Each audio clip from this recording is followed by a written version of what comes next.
Okay, so I decided to do the Photoshop Express program for one of my critiques, and I chose it because I've always loved Photoshop, the original program, and I found out that Photoshop Express is free, which is always a plus. So, free, and you don't need an account or anything like that. You don't have to put your credit card in, nothing. So, it seemed like a win-win to me as long as it works well. So I guess we're going to explore that now. So from the Photoshop.com homepage, you can go right into where it says Products, the drop-down menu, and click on Photoshop Express, and it brings you to the page about Photoshop Express. On this page, they'll show you before and after pictures, the capabilities of Photoshop Express, what it can do. It introduces an app, which is really nice for your phone or your tablet. And it gives you a really quick, easy bulleted list of the capabilities of the program, which is also really nice. So from here, we're just going to get started and jump right into it. So to get to the actual page, you go to the Tools menu and go into Photoshop Express Editor. And you can see they jump right into it and they ask you to upload a photo from your computer.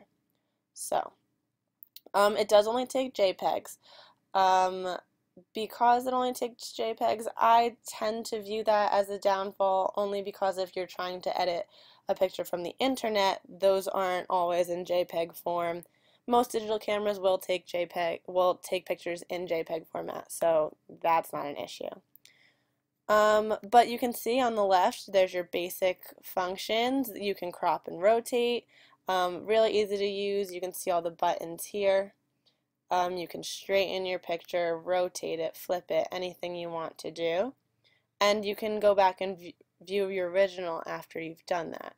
There's resizing, auto-correcting, and what I really like about it is in all of these menus, they give you this preview up here of what your picture will look like after you change the exposure, change the, saturation, anything like that. So before you even do it, you can preview it, which I think is really nice.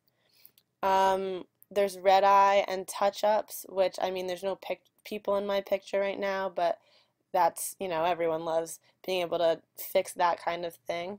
And then saturation, you can make it more like a black and white picture, or you can just saturate it with all of the colors. So, that's real easy.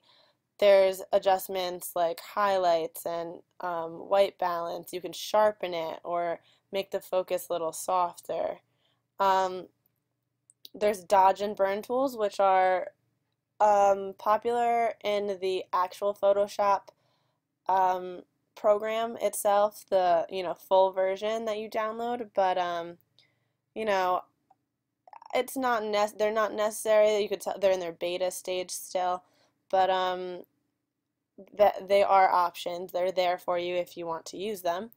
And then there's effects like the filters. You can crystallize it so it looks more like a mosaic, which is really fun. And there's previews up here still, which, like I said, really love that. You can pixelate, which is nice. You can adjust the hue, make it black and white, the different variations on black and white, as you can see up here. Tint it one color.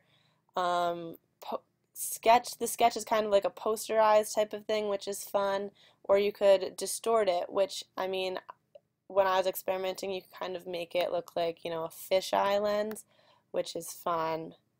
So it would look like that. And then there's your decorate menu, and you can do all the crazy stuff. You can add text in there. So, I love Sandy Hook, sure. That's where this was taken. Or you can add in a thought bubble, or you can do stickers or anything like that, which are all really fun. Add a frame to it, a party frame, I don't know. Look, it's a party on the beach, fine. But there's a lot of capabilities with this program, and it's free, which I love.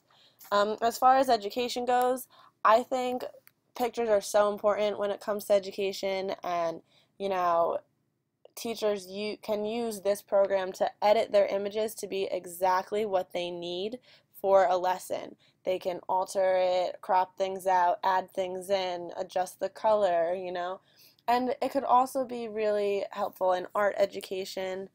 Um, a lot of photo imaging software can be really overwhelming and complicated, and this is a really good starter program to ease your way into it. Um, it doesn't take long to use, as you can see. You kind of just click around and do whatever you need to do, and then you can just save it right from here. You go and you would click Done. It saves everything you did and save it to your computer. And save and pick where you want it to go, and then you're done. And from here, they'll bring you right back to the where we started, and you can just do it all over again, which is really cool. It's very similar to Photoshop in the most basic ways.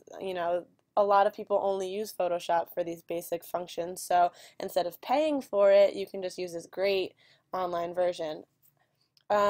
It's pretty reliable. It wasn't loading for me all of the time, but I would say for the most part, reliable. It was working for me. There's no ads whatsoever, which is awesome. And it doesn't seem like, you'd have a problem, with other people seeing your images. You're not even creating an account, so it's not like the site saves everything that you do somewhere. You save your files right to your computer, and that's the end of it. And your end product comes out nice. You can do a lot with it. So I really would recommend this program to anyone. Really easy to use, really user friendly, very intuitive interface. I had no problems. So yeah, that's Photoshop Express.